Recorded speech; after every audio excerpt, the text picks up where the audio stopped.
अस्सलाम वालेकुम, आप देख रहे हैं स्पोर्ट्स बज़ और मैं हूं लुकमान अली। पाकिस्तान क्रिकेट पर तो हम बात करते हैं और इस वक्त पाकिस्तान क्रिकेट से बहुत सारी खबरें आ रही हैं, लेकिन एक तवील खामोशी थी। उसके बाद कुछ सर्जरी हुई, लेकिन वो वहीं आकर खड़ी हो गई। वो वहाब रियाज जिनको हटाया गया था, वहाब रियाज को एक मरतबा फिर दोबारा से, मैंने आपको बताया कि एक अहम वर्कशॉप होने जा रही थी मालदीव में, उसमें वो पाकिस्तान की नुमाइंदगी करेंगे। पाकिस्तान क्रिकेट बोर्ड क्यों संजीदा नहीं है? क्यों बार बार वही सर्कल चलता है? जिनको निकाला जाता है दोबारा से वही आ जाते हैं। ये क्या मामला है? क्या इससे कोई बेहतरी आएगी? दूसरी जानिब शाहनवाज धानी से मुतल्लिक खबर यह है कि वो कमर की इंजरी का शिकार हो गए हैं और उनकी जगह पर किसी और को शामिल किया जा रहा है। ओलंपिक्स का आगाज हो रहा है, दुनिया की नजरें हैं, लेकिन पाकिस्तान इसमें कहां खड़ा है?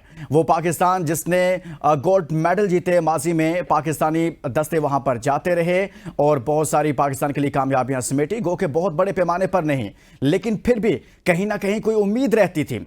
लेकिन इस बार ऐसा क्या हुआ है, इस पर बात करेंगे। लेकिन आगे बढ़ने से पहले हम शामिल करेंगे आज की टॉप स्टोरीज।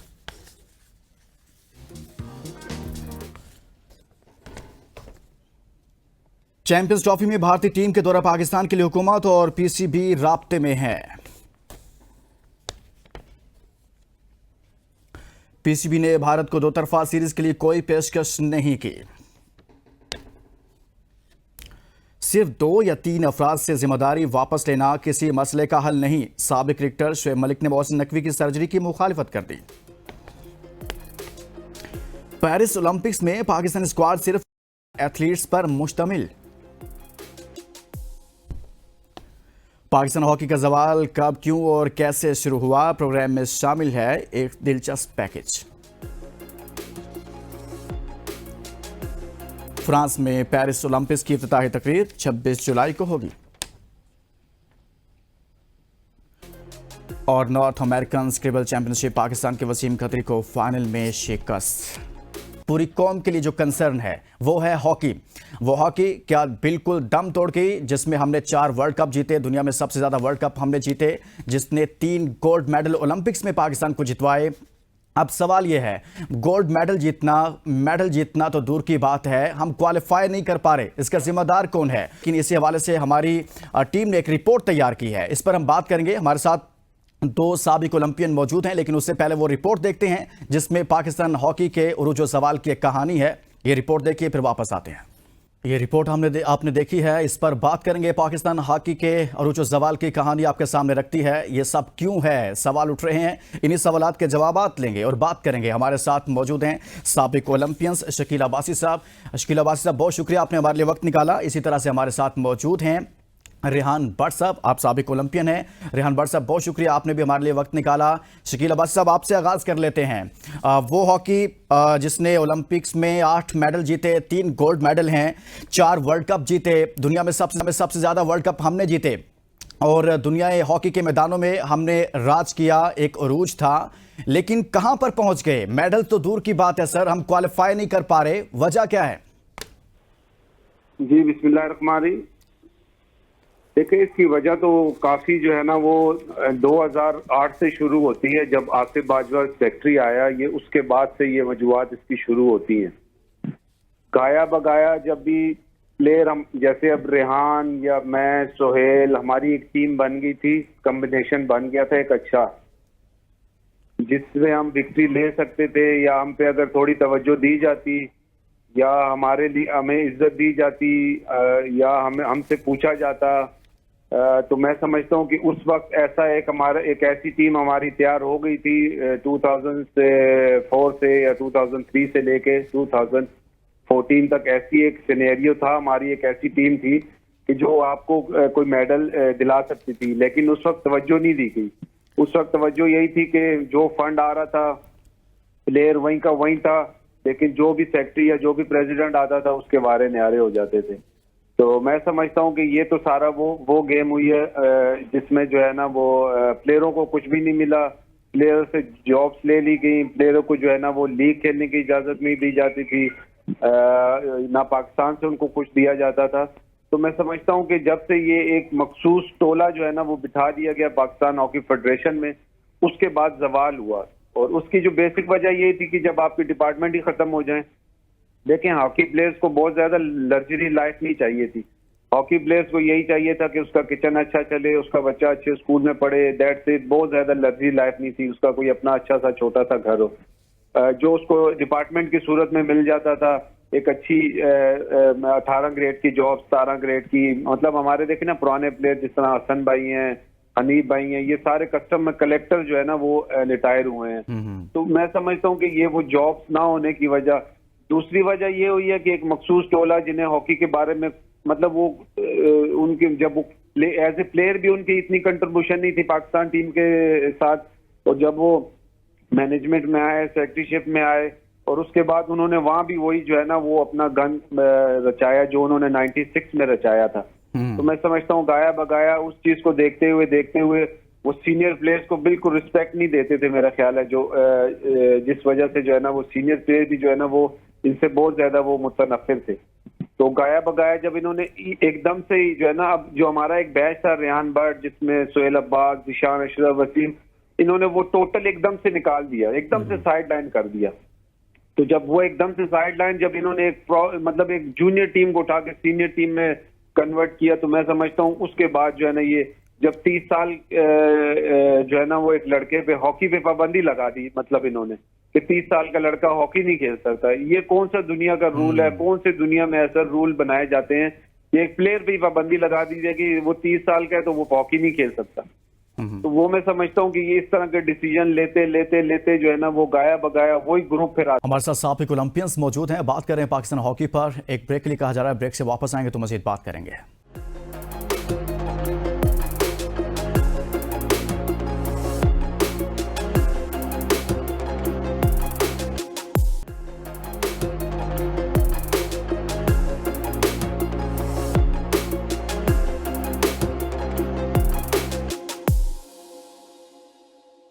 Welcome back. हमारे साथ मौजूद हैं साबिक ओलंपियन शकील अब्बासी और रेहान बट साहब। उनके साथ गुफ्तगू का सिलसिला जारी है। रेहान बट साहब, जब आप खेलते थे, शकील अब्बासी साहब थे, जैसे जिक्र किया सोहेल अब्बास साहब थे, आप सब लोग थे, हमने बहुत सारे टूर्नामेंट जीते। हमारी हॉकी में एक जान थी, एक उम्मीद थी। हम मैचेस जीतते भी थे, हारते भी थे, लेकिन लड़ते हुए हारते थे। नजर आता था पाकिस्तान हॉकी खेल रही है। लेकिन अब तो ऐसा है, हम मुकाबला जीतना तो दूर की बात है, मुकाबला ही नहीं कर पाते। 6-6 गोल होते हैं। ये कहां पर लाकर खड़ा कर दिया पाकिस्तान हॉकी को, और किसने खड़ा किया है? देखें, सबसे पहले लुकमान के शकील अब्बासी को अस्सलाम वालेकुम। बड़ी देर बाद इसकी मेरी बात हुई है क्योंकि ये भी स्क्रीन से एकदम आउट हो गया था।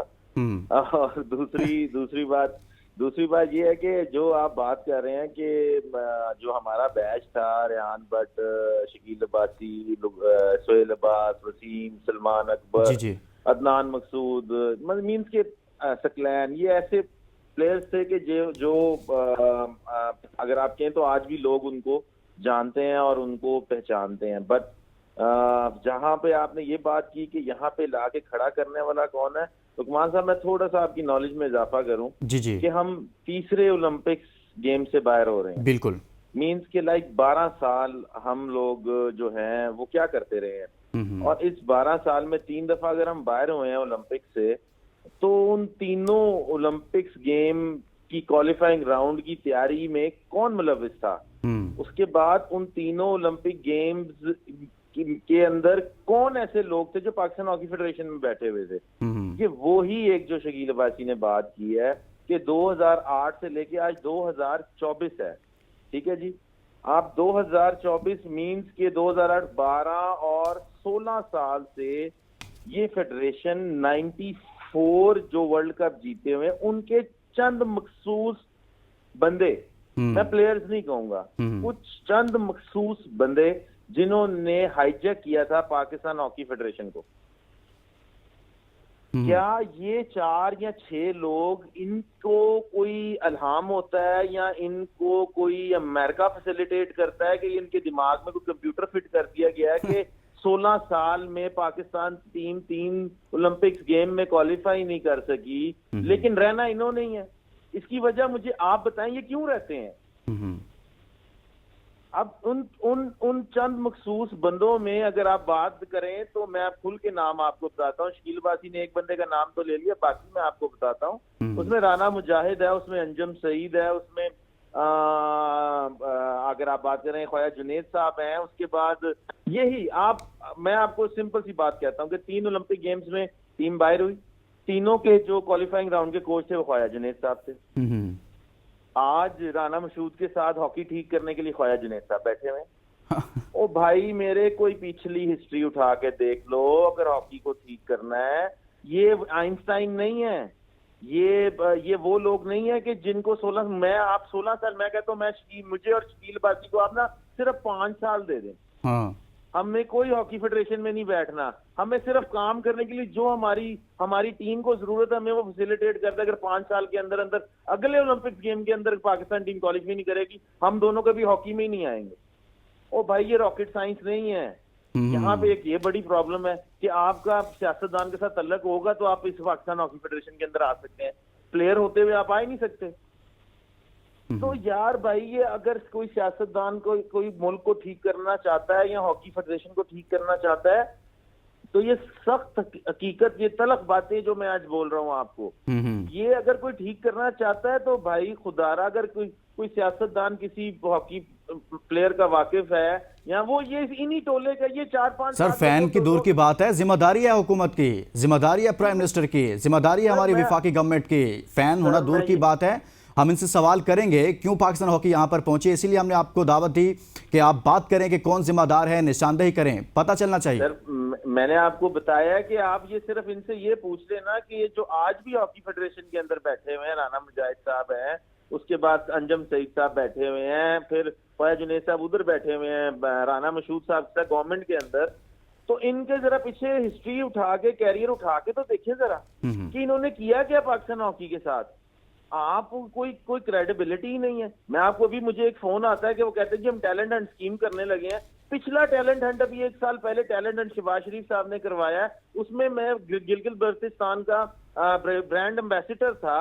ये करोड़ों रुपया लग गया, 25 करोड़ लग गया। वो पिछले साल का टैलेंट हंट किधर है? मुझे तो अभी तक एक लड़का नजर नहीं आया। ये सब खाने के तरीके हैं भाईजान। अब नया तरीका फिर टैलेंट हंट का स्टार्ट हो रहा है। ओ भाई ना करो ये टैलेंट हंट। अगर आपने हॉकी को सीधा करना है तो प्राइम मिनिस्टर यूथ एकेडमी बना दो, 30 लड़कों की हॉकी की पूरे पाकिस्तान से।